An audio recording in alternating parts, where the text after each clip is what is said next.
तो इस सीरीज में हम लोग कंटिन्यू कर रहे थे, एटॉमिक मॉडल्स से कंटिन्यू करना था एक्चुअली। तो देखते हैं। तो बताया जा रहा है, observation obtain from the experiments mentioned in the previous section have suggested that Dalton's indivisible atom is composed of subatomic particles। कहने का मतलब ये है कि अगर जो एटम सब एटॉमिक पार्टिकल से बना है तो मतलब कि डिविजिबल है, उसमें कई तरह के पार्टिकल्स हैं carrying positive and negative charges, तो जो कि पॉजिटिव और नेगेटिव चार्जेस तो कैरी कर रहे हैं। The major problem before the scientists after the discovery of scientific subatomic particle were to account of the stability of the atom, कि आखिर वो एटम कैसे स्टेबल है। ठीक है, to compare the behavior of elements, मतलब कि ये एलिमेंट्स के बिहेवियर को कैसे गवर्न करता है in term of both physical and chemical properties. तो आखिर में इन बिहेवियर से या फिर इन सब एटॉमिक पार्टिकल से इनका फिजिकल और केमिकल बिहेवियर कैसे इन्फ्लुएंस होता है। To explain the formation of different kinds of molecule by the combination of different atoms, तो डिफरेंट एटम्स मिलके कैसे डिफरेंट मॉलिक्यूल बना रहे हैं। ठीक है, आखिर ये रिएक्शन कैसे हो रहा है, ये आपस में जुड़ कैसे रहे हैं और क्यों जुड़ रहे हैं। To understand the origin and nature of the characteristic of electromagnetic radiation absorbed or emitted by atoms, तो उन्होंने कभी कभार देखा कि इनसे इलेक्ट्रोमैग्नेटिक रेडिएशंस क्यों निकल रहे हैं या फिर एब्जॉर्ब क्यों हो रहे हैं। आपने खुद ही देखा कैथोड रे ट्यूब में कैथोड से रे निकल रही थी, वही तो इलेक्ट्रॉन है, तो ये रे के फॉर्म में क्यों निकल रहे हैं, कैसे निकल रहे हैं और इनका मैकेनिज्म क्या है। ठीक है, सो डिफरेंट एटॉमिक मॉडल, अब इनको कंक्लूड करने के लिए, इनको समझाने के लिए डिफरेंट एटॉमिक मॉडल एक्सप्लेन किए गए। ठीक है, although some of these models were not able to explain the stability of atom, two of these models, one proposed by J.D. Thomson and other proposed by Ernst Rutherford, are discussed below। मतलब पूरी तरह से stability को तो नहीं समझा पाए, बशर्ते ये दो थे जो कुछ काम किया है। ठीक है, अब बात आती है Thompson model. J.D. Thomson in 1998 proposed that an atom possesses a spherical shape, एक एटम स्फेरिकल शेप में होता है जिसकी रेडियस अप्रॉक्सीमेटली 10 पे -10 10 टू द पावर -10 मीटर की होती है। ठीक है, रेडियस की बात है। And in which the positive charge is uniformly distributed, जिसमें पॉजिटिव चार्ज यूनिफॉर्मली डिस्ट्रीब्यूटेड है। The electrons are embedded into it in such a manner as to give the most stable electrostatic arrangement। ठीक है, कहने का मतलब ये है कि वो अपने आप को ऐसे अरेंज कर लेते हैं कि एक दूसरे से बहुत ज़्यादा रिपल भी ना कर पाए नेगेटिव चार्ज या पॉजिटिव चार्ज, और एक दूसरे को बहुत तेज अट्रैक्ट करके कोलैप्स भी ना कर जाए। एक स्टेबल इलेक्ट्रोस्टैटिक अरेंजमेंट में रहते हैं। ये इलेक्ट्रोस्टैटिक अरेंजमेंट आप फिजिक्स में पढ़ेंगे। ठीक, अब many different names are suggested, that is plum pudding, raisin pudding या वाटरमेलन पुडिंग। का क्या मतलब है कि कुछ है केक है और केक को ऐसे उसमें कुछ दाने डाले गए हैं। ठीक है, इस तरह से। अब वाटरमेलन की तरह समझ लीजिए, हम लोग को सबसे रिलायबल तो यही लगता है मुझे, जहाँ तक समझ में आ रहा है कि ये वाटरमेलन का वो है और ये वाटरमेलन की सीड्स हैं और आपस में ऐसे अरेंज है कि एक दूसरे को परेशान ना करें किसी भी तरीके से। ठीक है, this model can be visualise as a pudding or watermelon of positive charge. Positive charge ये है, पॉजिटिव चार्ज ये है, ये पॉजिटिव चार्ज है और ये सारे नेगेटिव चार्ज हैं। ठीक है, ये सारे negative charge. With the plums or seeds electron embedded into it, तो जो जैसे कि सीड्स उसमें एम्बेडेड हो। An important feature of this model is that the mass of the atom is assumed to be uniformly distributed। अब ऐसा कहा कि एटम का मास uniformly distributed over the atom, पूरे atom. Although this model was able to explain the overall neutrality of the atom, कुछ नहीं explain कर पाया, लेकिन ये तो explain कर पाया कि क्यों ये न्यूट्रल होते हैं. कोई भी एटम न्यूट्रल क्यों होता है? क्योंकि इसके पॉजिटिव चार्ज इसके नेगेटिव चार्ज से इलेक्ट्रोस्टैटिकली बैलेंस है, but not consistent with the result of later experiment. लेकिन ये बाद के जो एक्सपेरिमेंट्स किए गए उससे ये कंसिस्टेंसी नहीं दिखा पाया. Thomson was awarded Nobel Prize for Physics in 1906 of his theoretical experiment investigation on the conduction of electricity by gases. तो इनको नोबेल प्राइज मिला गैसेस के थ्रू इलेक्ट्रिसिटी कंडक्ट कराने का. ओके, अब बात आती है Rutherford nuclear model of atom. Nuclear model of atom. Rutherford and his students, कौन से? Hans Geiger and Ernst Marsden, bombarded very thin gold foil with alpha particle. अब एक thin gold की foil लिए और उसको bombard कराए. किससे? alpha particle से. ठीक है, अब alpha particle के बारे में भी आगे जानिएगा. Rutherford's famous alpha particle experiment is represented in figure 2.5. इसमें क्या करते हैं? A stream of high energy alpha particles from the radioactive source was directed at the thin foil. तो एक हाई एनर्जी अल्फा पार्टिकल का रेडियोएक्टिव सोर्स एक thin foil की तरफ डायरेक्ट किया जाता है, जो कि इस गोल्ड मेटल की फॉइल होती है. ठीक है, जिसकी थिकनेस लगभग 100 नैनोमीटर होती है. The thin gold foil had a circular fluorescent zinc sulfide screen, जो हम कैथोड रे में यूज किए थे, जो इसको सराउंड करती है. Whenever alpha particle struck the screen, जब भी ये अल्फा पार्टिकल स्क्रीन को स्ट्रक करती है, a tiny flash of light was produced at that point.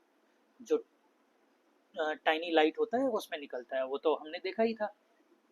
The result of a scattering experiment were quite unexpected. अब ऐसा देखा गया कि बहुत अजीब सा यहाँ रिजल्ट आया. According to Thomson model of atom, the mass of each gold atom in the foil should have been spread evenly over the entire atom.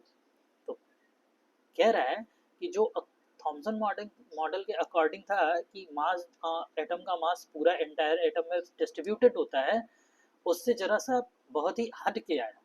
And alpha particle had enough energy to pass directly through such a uniform distribution of the mass. और alpha particle के पास इतना वो भी था, इतना energy भी था कि उसके पास निकल जाए, उसके पार निकल जाए. It was expected that the particle would slow down.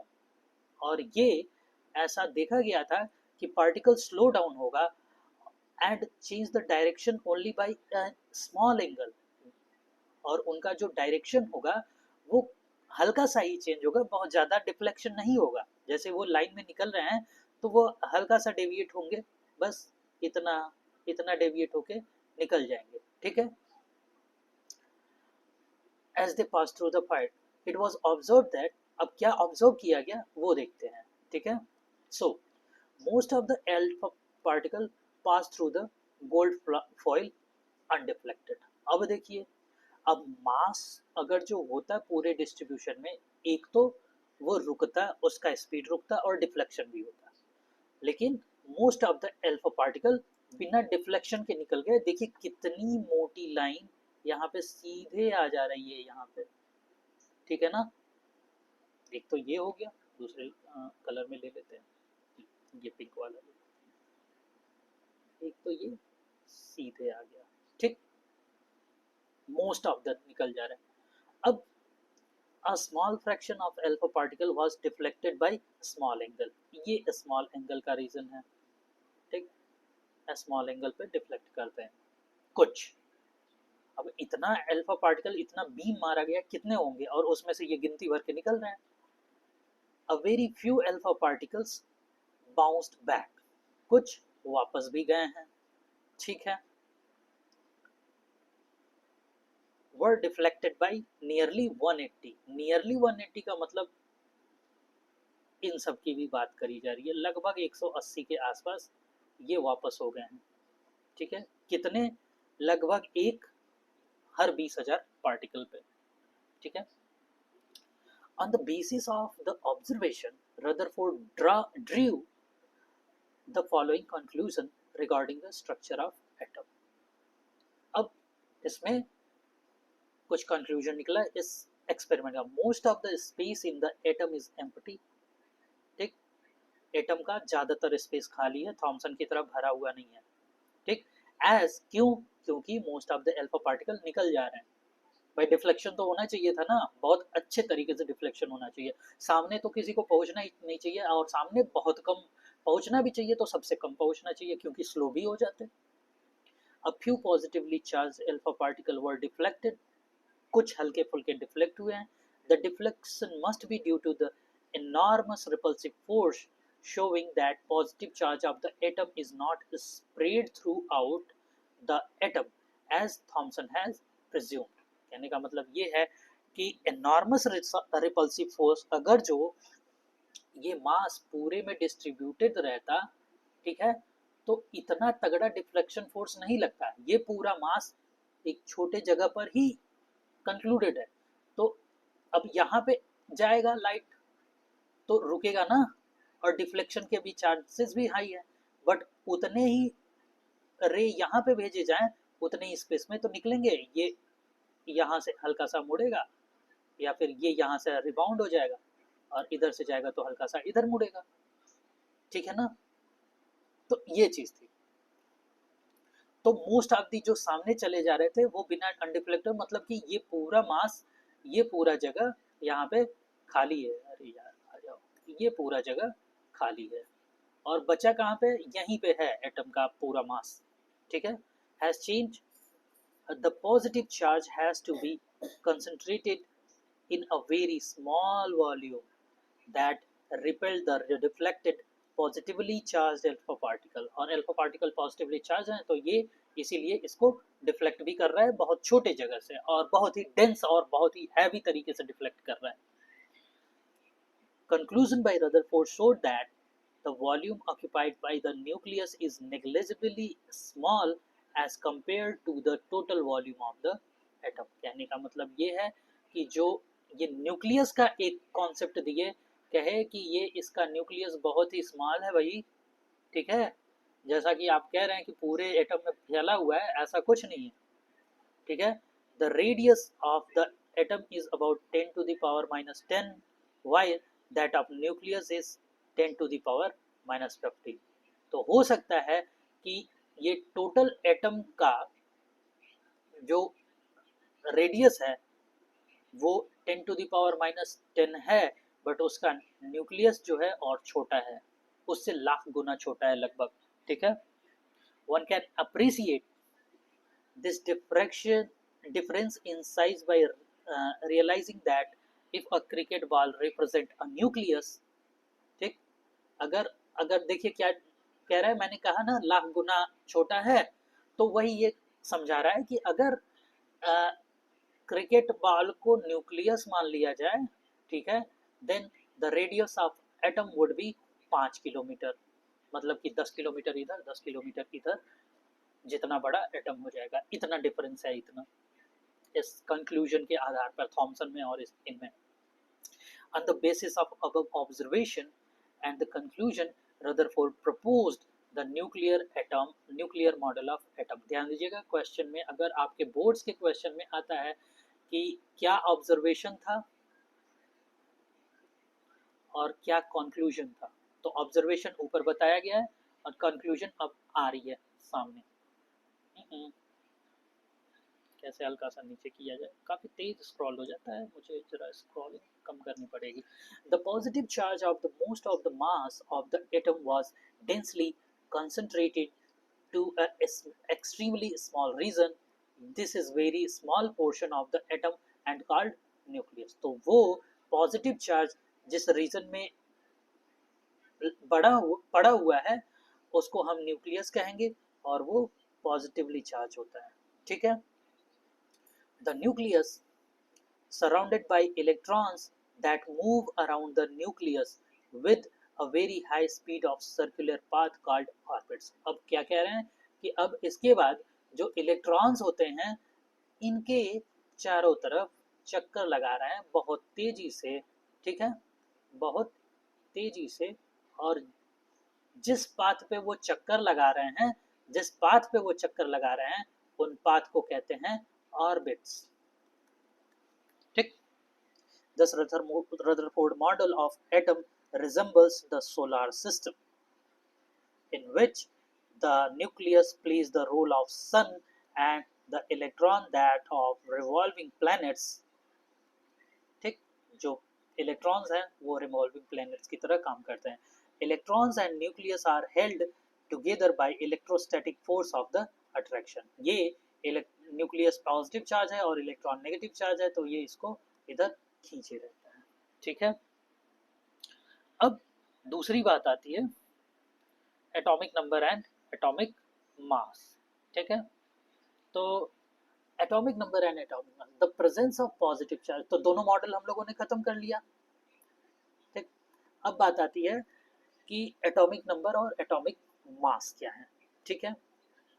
तो presence of positive charge on the nucleus is due to the number of proton present in the nucleus. तो जितने प्रोटॉन न्यूक्लियस में प्रेजेंट होंगे उतना ही पॉजिटिव चार्ज होगा उस पर, ठीक है। As established earlier, the charge on proton is equal but opposite to that of electron। मतलब कि इन्होंने कहा है, पहले कंक्लूजन निकाला गया है कि प्रोटॉन पे जो चार्ज है वो इलेक्ट्रॉन के बराबर ही है, लेकिन उसका मैग्नीट्यूड वो पॉजिटिव चार्ज है, मैग्नीट्यूड सेम ही है। और इलेक्ट्रॉन का जो चार्ज है वो सेम है बशर्ते माइनस है, ठीक है। The number of proton present in nucleus is equal to the atomic number. तो जो ये मान लीजिए न्यूक्लियस है, आप जरा सा बढ़ा रहे हैं, तो मान लीजिए एटॉमिक नंबर 3 की बात करते हैं, तो मतलब कि इनमें 3 प्रोटॉन प्रेजेंट है। एटॉमिक नंबर 5 की बात करते हैं तो इसमें 5 प्रोटॉन प्रेजेंट है, ठीक है। एटॉमिक नंबर 7 की बात करते हैं तो इसमें 7 प्रोटॉन प्रेजेंट है, ठीक है। For example the number of proton in hydrogen nucleus is 1, ठीक है। और ये पॉजिटिव चार्ज क्योंकि सारे न्यूक्लियस में ही होते हैं, तो इसीलिए न्यूक्लियस में बात करी जा रही है कि प्रोटॉन न्यूक्लियस में है अरेंज, ठीक है। इन सोडियम एटम इट इज 11, तो इसमें कितने हैं, 1 2 3 4 5 6 7 8 9 10 11 प्रोटॉन है सोडियम में। In order to keep the electrical neutrally, the number of electron in the atom is equal to the number of proton। अब इसको न्यूट्रल रखना है क्योंकि एलिमेंट तो न्यूट्रल ही होते हैं ना, तो अब इतने ही इलेक्ट्रॉन बाहर रहेंगे, ठीक।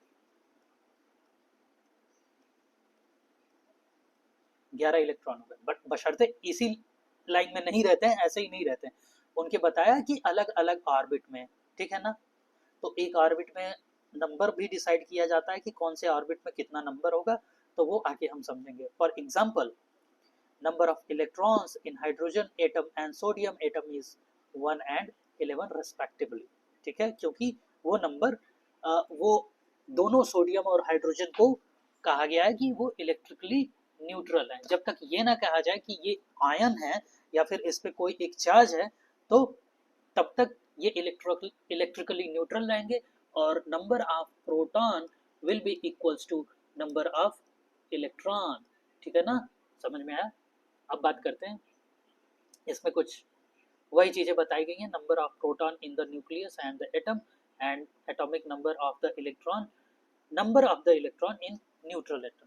तो कहने का मतलब ये है, दो कंसिडरेशन है यहाँ कि अगर जो नंबर ऑफ प्रोटॉन की बात कर रहे हैं तो प्रोटॉन को कभी निकाला नहीं जा सकता, प्रोटॉन एकदम न्यूक्लियस में है, तो number of proton is equals to atomic number हो जाएगा। बशर्ते जब इलेक्ट्रॉन की बात करें तो इलेक्ट्रॉन न्यूक्लियस से काफी दूर होता है, तो इसको आसानी से निकाला जाता सकता है, तो इसलिए यहाँ पे कहने की जरूरत पड़ती है कि number of electron in a neutral atom. अगर जो इलेक्ट्रॉन के कंसिडरेशन में कहेंगे, न्यूट्रल एटम में जितने इलेक्ट्रॉन होंगे उतना एटॉमिक नंबर हो जाएगा, या फिर प्रोटॉन जितने होंगे उतना एटॉमिक नंबर हो जाएगा। डिफरेंस दोनों में समझिएगा।